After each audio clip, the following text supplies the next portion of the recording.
Meu amigo, minha amiga, todo analista que acompanha os acontecimentos da vida política aqui no Brasil, sendo racional, honesto e sincero com as pessoas que acompanham essas pessoas, sabia e sabem que o ato de Flávio Bolsonaro ler uma carta do pai era uma medida já calculada para romper ou para violar uma medida cautelar que o pai estava sendo submetido. Agora, por que que isso aconteceu? Claro que teve um cálculo político muito grande, não é à toa que tem muita gente do bolsonarismo que está comemorando. E o ministro Alexandre de Moraes, ele poderia tomar algum tipo de atitude diferente da que ele tomou? E quais serão as próximas atitudes que o ministro Alexandre de Moraes tomará? Eu vou conversar com vocês sobre o que está acontecendo, mas não precisa nem a gente ser muito atento às questões da vida política. Se você levar em consideração o que acontece no mundo, sobretudo em algumas questões criminais, você sabe muito bem que quando um criminoso, quando um ladrão está cercado, a única coisa que ele pensa em fazer é fugir. Agora, quando ele não consegue, não tem condições de fugir, ele tenta ali uma distração, tenta um truque, tenta uma dissimulação, até mesmo com o apoio de alguém que está envolvido com o crime, que está do lado de fora da cena do crime. É isso que está fazendo o senhor Flávio Bolsonaro. Um verdadeiro salaflávio. Isso porque nós todos não podemos esquecer que ele prometeu, há algumas semanas atrás, mais de um mês, que iria prestar contas da falcatrua que envolve esse achaque, esse conluio, essa corrupção dele com o senhor Daniel Vorcaro para supostamente fazer um filme. Nós sabemos muito bem que ele fez uma caderneta de poupança para quando ele for derrotado aqui no Brasil, ele ir para o exterior e ficar lá gozando desse dinheiro, né? É o que está aí, é o que todo mundo que faz análise da vida política está sabendo. Agora, ontem ele fez, o senhor Flávio Bolsonaro, fez um pronunciamento, né, de mais de uma hora. Eu acompanhei esse pronunciamento. Obviamente não vou passar aqui para vocês, mas deu para pensar algumas coisas ali e no final a gente tem uma conclusão que tem que ser a conclusão geral, né? Foi um ato de desespero. Eu nunca vi ninguém tão desesperado quanto o senhor Flávio Bolsonaro nessa aparição ontem, né? A questão é, quem é que ainda cai na lábia de um vigarista? Quem é que cai na lábia de um ladrão, de um criminoso? Ladrão porque, como eu tenho sempre sublinhado aqui com vocês, isso não é calúnia, nem injúria, nem difamação.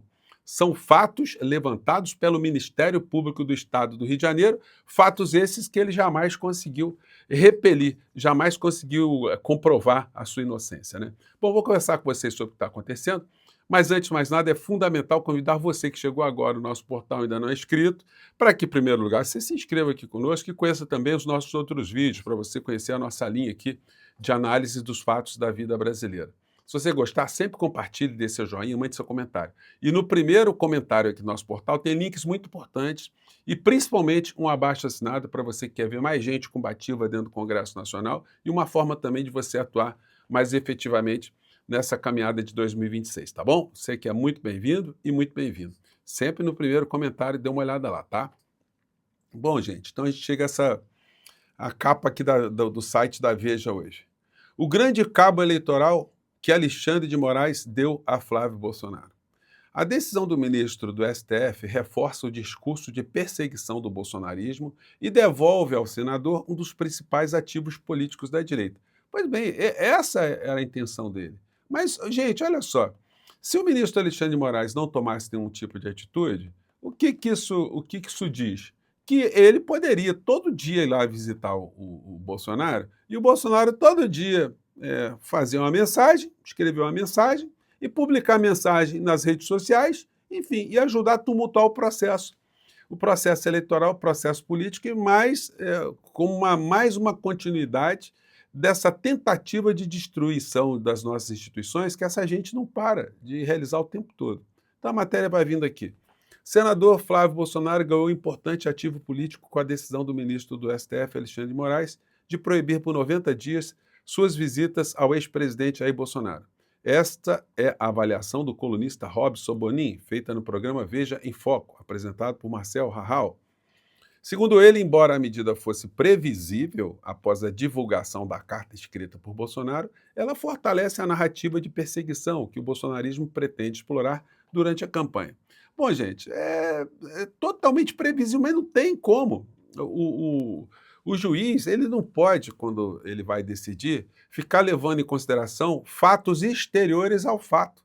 Olha, se o cara está numa prisão, que o Bolsonaro foi condenado para uma prisão em regime fechado. Só que já teve um quebra-galho muito grande, porque ele está moribundo, né? Está todo detonado.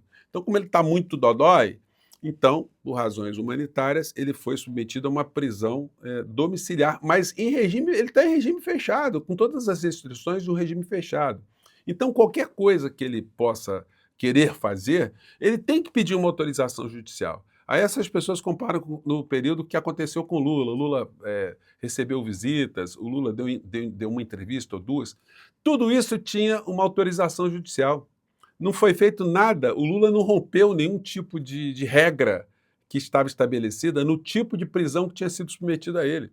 Ele estava super controlado, super fiscalizado, tudo aquilo foi fruto do entendimento do judiciário na época, né? O entendimento hoje, diante do crime que Bolsonaro cometeu e pelo qual ele foi condenado, então é uma condição diferente da que estava sendo submetida ao Lula. Claro que, como o bolsonarismo explora sempre a ignorância alheia, eles gostam sempre de confundir as pessoas, misturando os dois episódios ou duas situações que são totalmente diferentes. Aqui no Rio está acontecendo isso aqui, ó. Flávio atropela aliados no Rio de Janeiro e amplia crise após veto de Moraes a tarifaço. Gente, o Flávio Bolsonaro, ele é o principal articulador, ele é o principal beneficiário dessa verdadeira orcrim que se montou na política aqui no Brasil. Ontem eu tive num debate na Folha TV, ontem à noite, muito legal, né? E aí perguntaram para mim, o que está acontecendo com o Rio de Janeiro e tal, tal. O Rio de Janeiro não é uma ilha isolada no Brasil.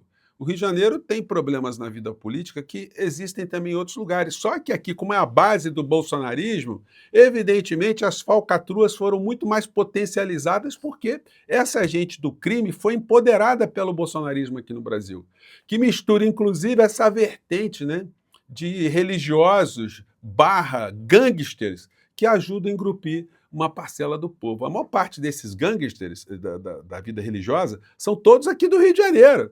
Então, gente, fica complicado, né? É por isso que esse processo eleitoral de 2026 é um processo de muitos enfrentamentos, que a gente vai precisar muito do presidente Lula para ajudar a reforçar o combate que nós fazemos aqui todos os dias contra esses criminosos todos, né? Sobretudo nessa luta para a gente dar uma mudança no parlamento brasileiro. Aqui no Rio de Janeiro, portanto, está tendo uma crise também, porque todo mundo da quadrilha de Flávio Bolsonaro está sendo preso, ou está com tornozeleira eletrônica, então está complicado. E aí vai aparecendo mais coisas. Planilhas de bicheiro indicam 29 milhões e 300 mil para políticos, diz Polícia Federal. Mas, gente, é que a Polícia Federal não vai revelar agora, mas com certeza é gente ligada ao Bolsonaro, ao Flávio Bolsonaro. Isso aí todo mundo sabe aqui no Rio de Janeiro também. Bom, e aí a gente chega nas coisas relacionadas ao orçamento. O líder do partido do Flávio Bolsonaro é um ex-ladrão, né? O senhor Valdemar da Costa Neto, que foi condenado por ladroagem. Emenda de Valdemar foi usada para show de dupla sertaneja em cidade do interior de São Paulo. A apresentação artística é realizada durante a 21ª Festa do Peão Boiadeiro em Guaimbê. E aí é o seguinte, a gente vai vendo no Jornal Impresso, essas falcatruas aqui, a ladroagem do PL, a ladroagem bolsonarista, que é um bolsonarista aqui ilustre para eles aqui, o senhor Eduardo Cunha. Cunha enviou emenda para cidades onde comprou rádios mirando a eleição em Minas Gerais. Prefeitos atribuíram recursos à indicação direta de ex-presidente da Câmara. Então, gente, o orçamento secreto isso tem que acabar, gente. Isso é uma das principais lutas que eu terei caso eu chegue lá junto com vocês, dentro do parlamento brasileiro. Isso é uma excrescência, isso é foco de corrupção, isso é banditismo. Gente, eu que estou andando por aí, eu estou vendo. É prefeito comprado por tudo quanto é lado, é vereador comprado por tudo quanto é lado. Entendeu? Então fica difícil uma pessoa da sociedade civil enfrentar com paridade de armas verdadeiras organizações criminosas, né? Bom, aí eu chego aqui no vídeo do Flávio Bolsonaro, que eu não vou mostrar muito para vocês, mas apenas um trechinho, porque o vídeo teve mais de 1 hora e 10 minutos, só fazendo um pequeno resumo aqui para vocês. No começo, ele, quando se apresenta, deixa eu tirar a cara do cidadão aqui, quando ele se apresenta, ele faz o discurso que houve uma medida judicial que cerceou e tal. Até ali estava dentro de uma coerência, ele estava pegando o fato que aconteceu para fazer ali um proselitismo, que é o filho que está longe do papai, e o Moraes malvadão está separando uma família, onde já se viu, e está cerceando o direito do advogado, tá cheio de lenga-lenga. Só que daí para frente, ele começou a entrar numa linha autocorrosiva, que foi um negócio absolutamente infame.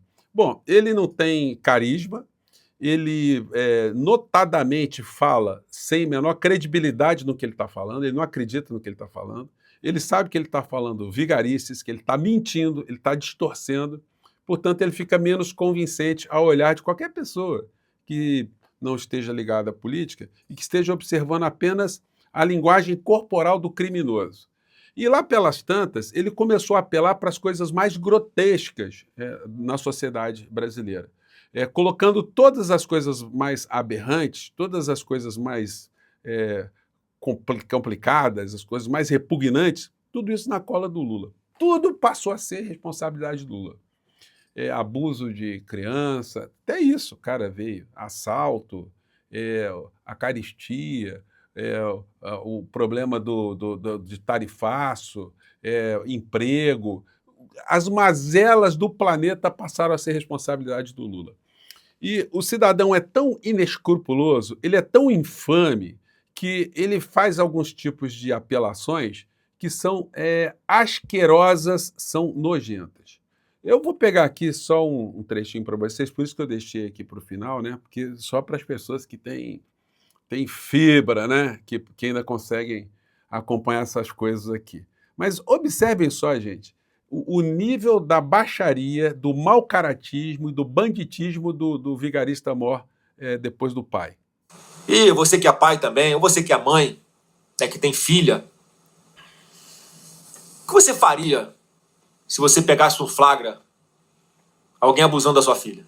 O que isso tem a ver com a carta do pai, com Alexandre de Moraes? Vocês estão percebendo?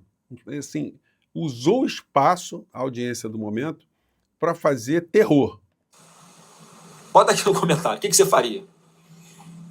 Porque é difícil segurar um instinto humano de proteção. Opa, deu uma pau aqui, mas vai seguir aqui. Esse tipo de vagabundo tem ou não tem que mofar na cadeia? Eu sei que muita gente vai dizer aqui que tinha que morrer. Mas eu não quero entrar nessa seara. Ele não quer entrar, né? Mas ele acha que tem que morrer, né? Tem ou não tem que mofar na cadeia? Um estuprador. Ele só pode sair da cadeia se fizer a sua castração química ou não. Você... Olha como é que é a cara do vigarista, como é que ele não é convincente naquilo que ele está falando. Castração química. É a favor aqui da castração química de estuprador? Bota aqui, sou a favor da castração química de estuprador nos comentários. O que isso tem a ver com a carta, né? O que isso tem a ver com a prisão do pai? Enfim, é o nível da vigarice. Eu sou. Eu escrevi esse projeto de lei e dei pro presidente Bolsonaro, pro deputado Jair Bolsonaro apresentar lá atrás ainda, foi 2014 ou 15, não lembro. Eu redigi e entreguei para ele. Chamaram ele de radical. Então a pauta que a gente já defende, ó, desde lá de trás. Porque não tem que ter pena desse tipo de vagabundo. Alguém que abusa da mulher, que estupra a mulher. Vem cá, o que um presidente da República pode fazer, gente, em relação a isso? É o presidente da República que cria a pena de castração química? E isso é coisa do presidente da República? É óbvio que não é, né? Mas aí isso mostra o nível do senhor Salaflávio, como ele é capaz de fazer essas distorções para iludir pessoas sempre com a questão do medo. Que enfia o dedo numa criança de 12 anos de idade tem que se fuder. E tem um presidente da República que defende esse tipo de gente. Então, quer dizer, né? É uma coisa vomitante, né, gente? Uma coisa vomitante, né? Vocês vejam só como é que a gente, contra o que nós estamos lutando aqui no nosso país. E aí a gente tem que jogar todas as nossas energias, né? É por isso que eu estou aqui com vocês. Gente, lembrando, olha, sempre veja ali o primeiro comentário, porque vocês vão ajudar bastante aqui nessa jornada de enfrentamento, né?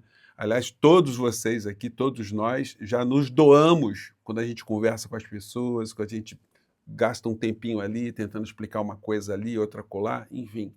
Mas é muito importante a gente transformar essa nossa doação em coisas concretas também nas estruturas de poder, né? Por isso que eu estou aqui com vocês, tá bom? Eu fico por aqui, um grande abraço, desculpa ter colocado aqui a imagem do monstro para vocês, mas é importante você saber o nível daquilo que nós estamos enfrentando, tá bom? Um grande abraço, mais tarde a gente volta. Tchau.